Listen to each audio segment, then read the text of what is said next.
இன்றைக்கி நம்ம மாதத்தில் ஆடி வெள்ளி கோதுமாவு கொழுக்கட்டை பண்ணுறது வழக்கம். அதை கோதுமாவு கொழுக்கட்டைக்கு கோதுமாவு எடுத்துக்கணும்.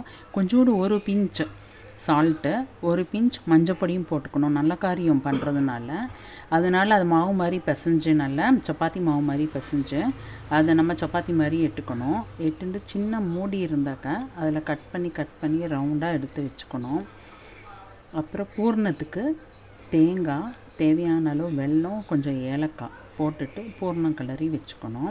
பூர்ணம் தனியாக வீடியோ போட்டிருக்கேன், வேணால் பார்த்துக்கோங்க சேனலில். அதை உள்ளுக்குள்ளே வச்சு ஸ்டஃப் பண்ணி, இந்த கோதுமை மாவை இது உள்ளுக்குள்ளே வச்சு ஸ்டஃப் பண்ணிவிட்டு அதை நெய்யில் பொரித்து எடுக்கணும். நாங்கள் நெய்யில் தான் பொரித்து எடுப்போம். ஆடி வெள்ளிக்கிழமைக்கு பொரித்து எடுத்துட்டாக்கா சூப்பரான ஃப்ரைடு கொழுக்கட்டை ரெடி. இதை செஞ்சு பாருங்கள், சாதாரணமாகவே எல்லாம் டேஸ்ட்டாக இருக்கும். ஆடி வெள்ளியில் நார்மல் ஸ்நாக்ஸ் கூட நம்ம பண்ணி சாப்பிட்லாம்.